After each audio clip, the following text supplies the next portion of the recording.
And Candace, let me give you a little bit. I got to give you a little bit because, this is partially your fault. Because while you was running around licking up behind Gisselle and licking up on her ass crack, you see how that woman done changed on you. It's given very much so Karen.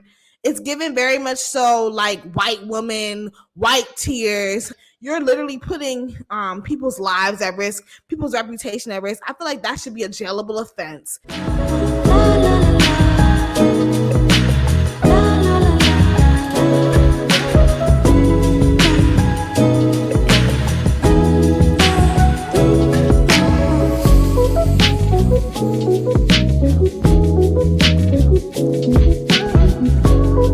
We're here for another episode of Housewives of Potomac. And before I get started, let me just say this. Housewives of Potomac is my least viewed videos on my channel. I get the least amount of views. I get the least engagement when I review this show. But I'm going to keep on reviewing it because I love this show and I love what I do. I love the conversations that come about. And so despite the engagement, I'm still going to review it, but I really need you guys to like this video, boost this video, share this video, and continue to support me so I can continue to make content. Let's just start off with Mia. I have a couple notes, not a lot because the show doesn't require it, but I have some notes. So let's just start off with Mia. Mia is a liar. I don't believe anything that comes out of her mouth, and I don't feel bad to say, and I don't feel sorry when I say that I don't believe that the bitch had cancer. And even if she did have cancer, I still wouldn't believe it because she's a fucking liar. And this is what happens when you lie all the goddamn time. Like, you know what I mean? You're not credible. People are well within their rights to question. No, now granted, I don't think that it's fair that people are like questioning her health. I don't think that that she owes anyone an explanation as regards to her health. But at the same time, honey, let's call a thing a thing. You're a liar. And so it is fair for people to speculate and have questions because you're a liar. And, that goes for anybody. Let me say this. Okay. If it really doesn't matter what's being said, if somebody can say something about you, if somebody can make up some like salacious, egregious allegations and people believe it, regardless of if you did it or not, that speaks volumes to your character. That says a lot about who you are as a person, that people believe such crazy allegations. Like, I've been accused of a lot of stuff, in my life, especially on social media. But the reason why it doesn't get much traction is because nobody believed this shit.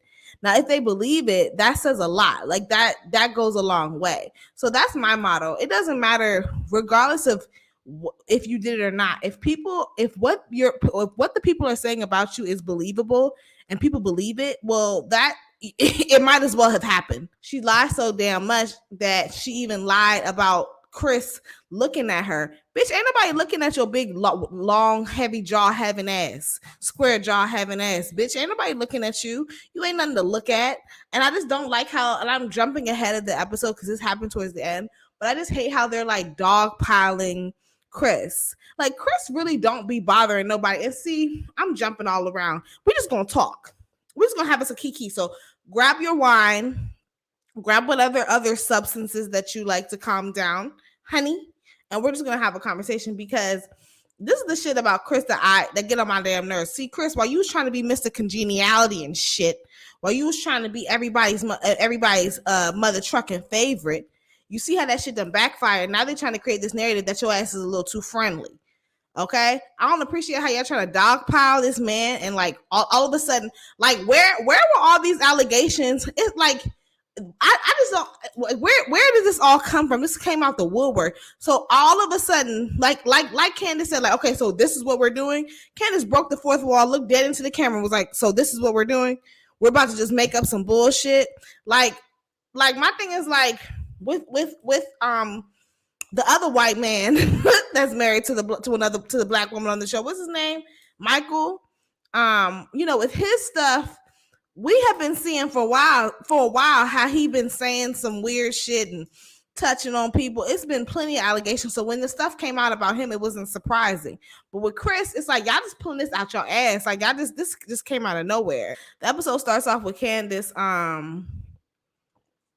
and she, is being confronted by Gisselle, and Giselle's trying to create this narrative that this man made her uncomfortable. And see, let me say this. Gisselle, it's bitches like Gisselle and Mia, and it's no coincidence that these women are light skinned. I'm sorry, I know y'all about to be like, oh, what did them being light skinned have to do with it? It just does. Because a lot of light skinned women are the white women of our community, yup, and they be doing shit that white women do, so they want the benefits that come with it. You know what I'm saying? And so it's no coincidence that they're on this type of time. But think about it. I mean, granted, most of the women on this show are light skinned, but I just think it's no coincidence that all the light skinned women on the show, Mia, Robin, Gisselle, no, not Robin, Mia, Gisselle, and Ashley, are trying to create this narrative that like he made me feel uncomfortable. And see, this it's shit like this that takes away the credibility of the Me Too movement. You know, the Me Too movement was created for women, specifically black women, to come forward and share their stories about sexual assault throughout their childhood and adulthood, and how black women are constantly being sexualized, and how, you know, these things happen, and you know, they rarely get any attention, and how people don't believe them. And y'all come and y'all make a mockery of that movement. Like Mia, there's a special place in hell. It's a special place in hell for women like Gisselle and Mia, and Ashley too, but especially Gisselle and Mia, trying to create these false narratives. Like, oh, he made me uncomfortable. Like, okay, like I swear, the way y'all weaponize that, like the feeling, the way, well, you can't tell me how to feel. The way y'all weaponize that shit is like, it's so disgusting. It's the same shit with that with Crystal from Housewives of Beverly Hills. I don't know if y'all watch that show, but there's this Asian woman on Housewives of Beverly Hills that swear up and down that she white. She operates like a white woman.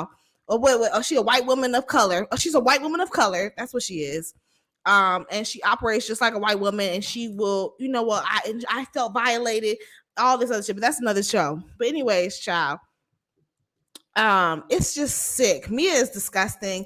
She over here talking about, well, I have something to add. Yeah, he made me feel uncomfortable because he was staring at me. Then they cut to the camera footage. He's not even looking in your damn direction. Mia, you are a liar. Like, you are a liar. Like, it's actually like kind of infuriating. Like, why do you just be making shit up and lying like that? Like, girl. I don't have nothing to say about Mia. Let's move on to Karen and these titties. Karen, I'm so tired of hearing about these goddamn titties that Karen done purchased. Like, who cares? Like, girl, you're like 80 years old or 60 years old, however old you are. I believe you're 59. I don't understand. I just feel like a woman of your age shouldn't even be discussing like plastic surgery to this extent. You got a plastic surgery. All right. Like, why do we keep talking about it? Keep your personals personal. Then she goes on to say how, you know, in this episode, how she has eye candy and Ray allows her to have eye candy. Now, am I the only person that was confused by this whole conversation? But yeah, I don't care about Ray and Karen and these titties. I don't care about her being the goddamn grand dame. Like, girl, like, Karen, you're so tired. And again, you're too old for this shit. Like, you are way too old to be. If you was really that girl, then you would just be that girl. And we know you're not that girl because you can't even handle conflict with Sharice. Sharice ain't even checking for you. Why are you so shook? I mean, we see this in the next episode, in the previews for next episode. Bitch, why are you so shook when Sharice come around? Like, see, I like Karen, but this is the shit that Sharice be doing. I'm not sure if Karen is a flat out colorist, or if she's just intimidated by confident black women who are darker than her, because she always has conflict with dark-skinned black women who are successful and more successful and accomplished. She had an issue with Wendy, one of the most educated women on the show. She was saying how she's not impressed by Wendy, and now like she's like icing Sharice out. I mean, I don't get it. But you want to be friends with Karen. But you want to be friends with Gisselle. Karen is the type of bitch that she can only be friends with somebody that she feels is beneath her. That's what that is. That's why Karen and Gisselle, they really have more in common than they like to believe. I forgot who she was talking to, but I think she might have been talking to Robin or somebody. But she was saying how one of the other husbands has made her feel uncomfortable on the show, and she didn't reveal who it was. Now, who do y'all think the husband was? She was saying because at first I thought she was talking about Mia's husband, but then she was like, it happened 3 years ago. So, and I'm like, well, Mia wasn't on the show 3 years ago, so that the only people, and we know Gisselle ain't got no goddamn husband. Juan, I'm not thinking it's Juan, so that makes me think it's either who's left. It's either Monique's husband, Chris, Candace's husband, who I don't think would be it, or Michael Darby. Am I missing anybody? Who else was on the show 3 years ago who has a husband? It's between them three, so I'm thinking it was Michael, but I don't know. I'm not sure. Does any if like y'all let me know who do y'all think the husband was that made her feel uncomfortable? I think she said that he, grabbed her and he might have been drinking and he like hugged her a little too close. I thought it was big fat neck having ass Mia's husband. I forgot his name. His dog face ass. He's so unattractive to me.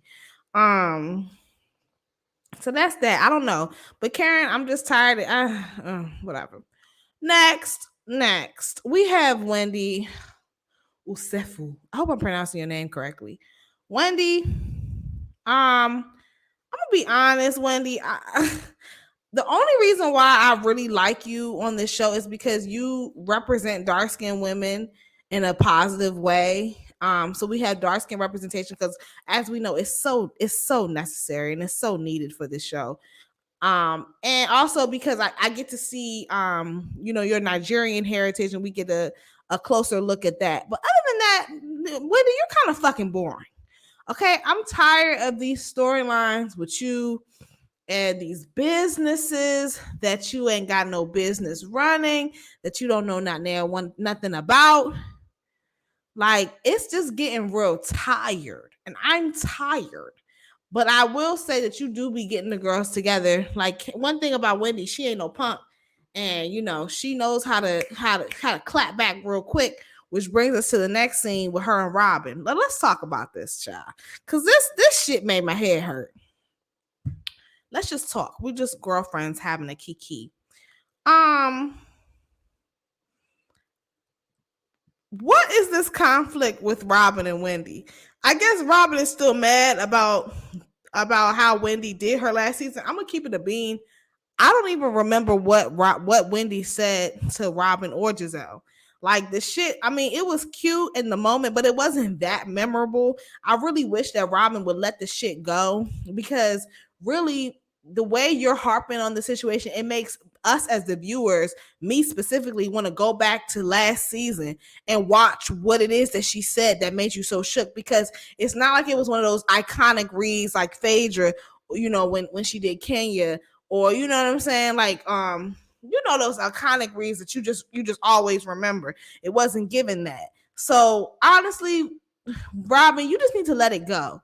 You just need to let it go. Like, I was actually liking Robin this season, and I knew it wasn't gonna last long. I knew it was too good to be true. Robin, you wasn't getting on my. You was doing good. Your glam. I see you've touched it up a little bit. You're looking a little more feminine. Okay, you're not giving us Robert this season. She's giving us Robin, and I appreciate that. Just when I thought that you wasn't running behind Giselle's ass and sucking her ass and licking her balls, we see that that's not the case.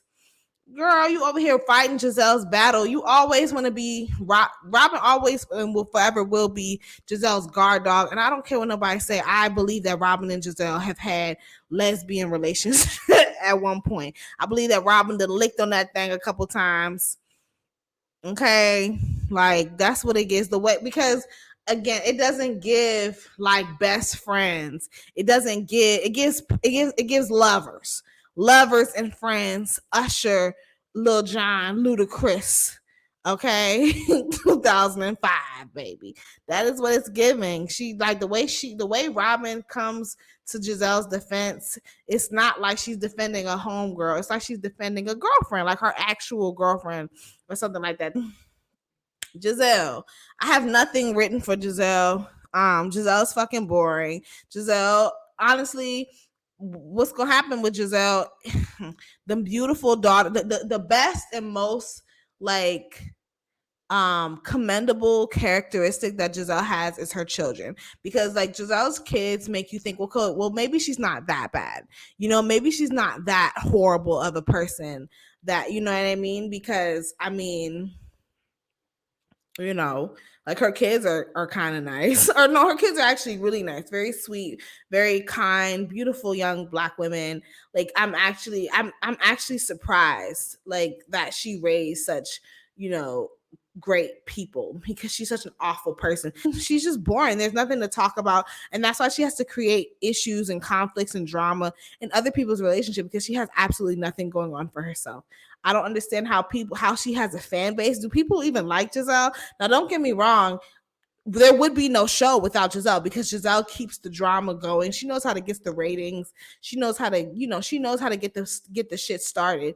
Hell, she tried to start some bullshit with Monique Samuels regarding the paternity of her kid and all this other shit. Giselle's just nasty. Like, Giselle's just a nasty woman. And so of course she's gonna come and create this false narrative that Chris made her uncomfortable.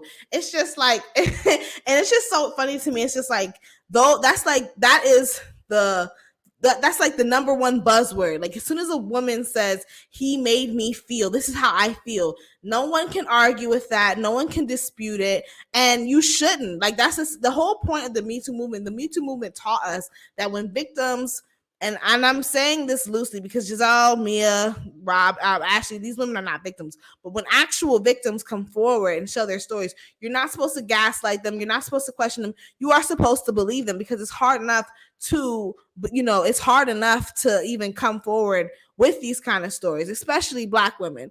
But these trollops, these troglodytes like Gisselle make a mockery of the movement, and they take full advantage of it. So they know that because of this movement, we are encouraged to believe the victims and the accusers and things of this nature, right? And so she's taking full advantage of this for mess, for views, for shock value, and that's just disgusting. Like, honestly, for real, like, all jokes aside, that to me, that is a legitimate reason to be taken off the show.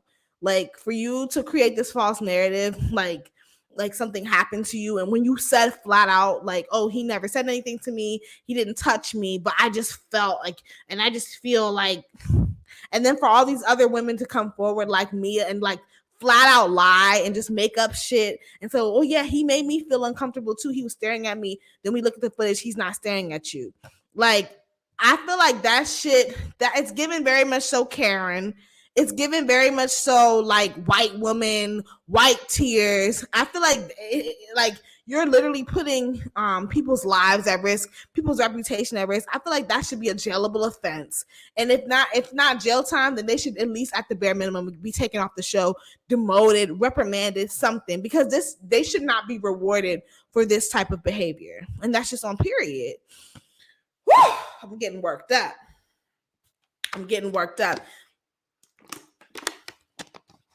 Child. That's that. I talked about Gisselle enough. Next, we have Robin. Robin and this prenup. Child, first of all, I'm not understanding. Before we talk about the prenup, bitch, before we move on to the prenup, can we first address how y'all lost all this money to begin with?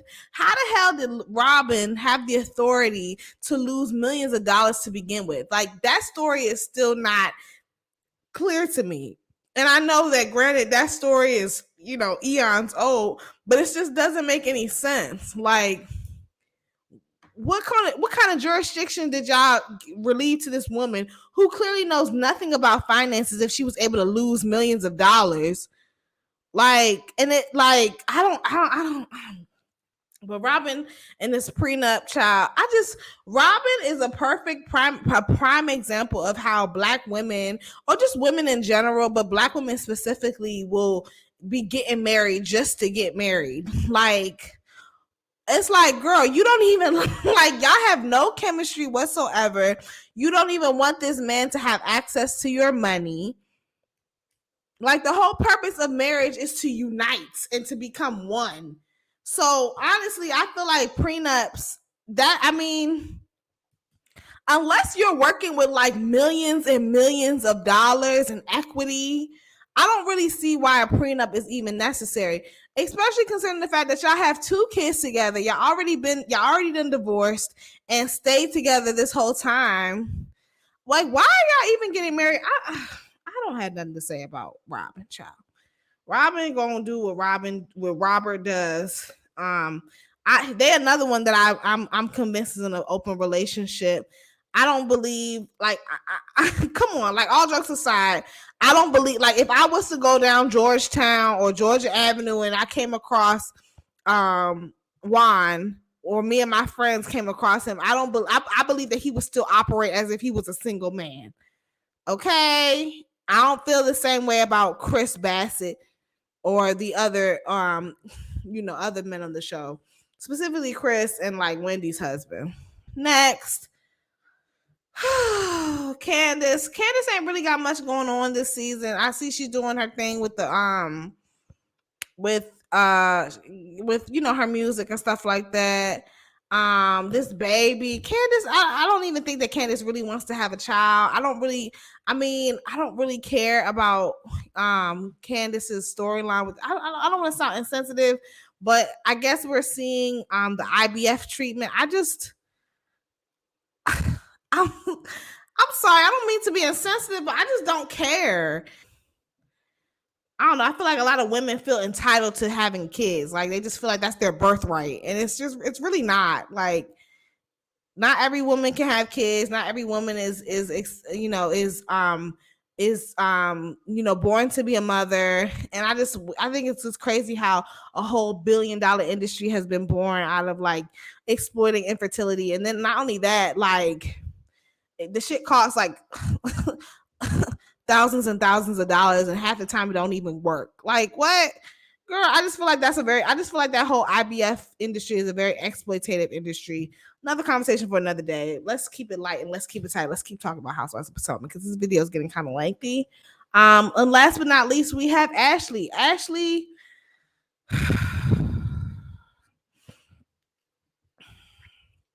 I really don't care about Ashley in this tired ass storyline with Michael Darby. Okay, I don't believe that her and Michael are getting a divorce. I think that she's doing this all for TV.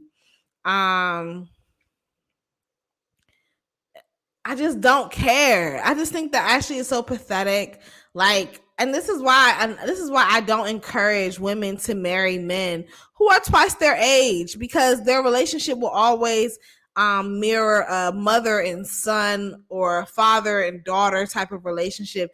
It never gives like a traditional healthy marriage. It never gives it always gives like mom and child vibes, and that's exactly what it's given. The way how codependent Ashley is, and how she doesn't even know anything about her finances. She doesn't know anything about like how the cost of living, like it's weird. It's so weird. It's so weird how these, and like some women want that. They want to be dependent on a man. And it's just like, girl, this is not the 1800s. You don't have to do that anymore. But that's what happens. Like, this is why we have to encourage young women to, get their own and have their own education, have their own lifestyle, all of that. Because if not, you're gonna end up like trifling ass Ashley Darby, big head ass, and depending on a predator, essentially. And going back to when the whole situation with Candace, when she was like, oh, I understand why Candace is so upset with these allegations, these false allegations, because it's like, here you have a whole predator that was literally around, like walking around, touching men, assaulting men, making people feel very uncomfortable, being very entitled to other people's bodies, just touching them, like just because he felt like he could, the privilege of it all, the whitest privilege of it all. And then you have this other guy on the side who's the exact opposite, who literally goes out of his way to make sure that everyone's comfortable. And now y'all are trying to create this false narrative for what? But I think they're trying to, I don't know, I feel like they might be trying to ice Candace out, just like they're trying to ice Charisse out. Well, that's what Karen is doing. That's why she's refusing to film with her. Karen, you a weak ass bitch. I'm sorry. I'm trying to respect my elders, but you just a weak bitch to me. Like I just don't respect women who are visibly shook by confident accomplished women, which is exactly what Charisse is. Charisse is the grand dame. Charisse, and see, the grand dame don't call themselves the grand dame, bitch. Like Charisse is everything that Candace, that Karen wishes that she could be. But I'm going off the cusp at this point. But yeah, going back to I was originally talking about Ashley. Yeah, Ashley is trifling. All of them are trifling, but I get it. I get it. Like, I understand why Candace don't fool with them. And Candace, let me give you a little bit. I gotta give you a little bit because this is partially your fault. Because while you was running around licking up behind Gisselle and licking up on her ass crack, you see how that woman done changed on you and switched up on you the second she could. Let's call it a thing. Gisselle ain't never respected. Gisselle has never respected Candace. Gisselle has never respected her. She's been disrespectful to Candace since Candace first came on the scene. Okay. The only reason why I think she tolerated Candace because she didn't like Monique. Okay, because again, like Karen, Gisselle is another one who was intimidated by confident, accomplished Black women, even though Monique ain't accomplished worth a damn. But she's more accomplished than Gisselle is in terms of like her rich, being in Giselle's eyes, Monique is accomplished in terms of her being married to a man with money. But we see with that shit, according to People magazine, a very credible magazine at that shit is not what it seems to be. But that's another conversation for another day.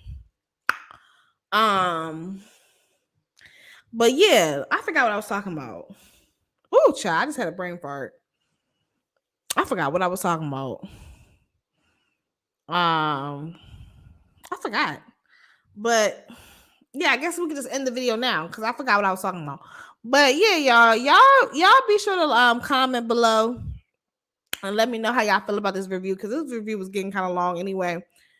But yeah, I think I just talked about everybody, how I feel. I'm really excited for next week's episode because I'm going to get in Karen's ass. And I'm making a promise to myself to be more consistent with these videos. So I'm going to be on it. So this video should be posted by tomorrow, Wednesday at the latest. And I'll be back for some more. All right, y'all. Make sure y'all like, comment, and subscribe. Like this goddamn video so I can make some more videos. And I'll be back with some more. All right, y'all. Deuces.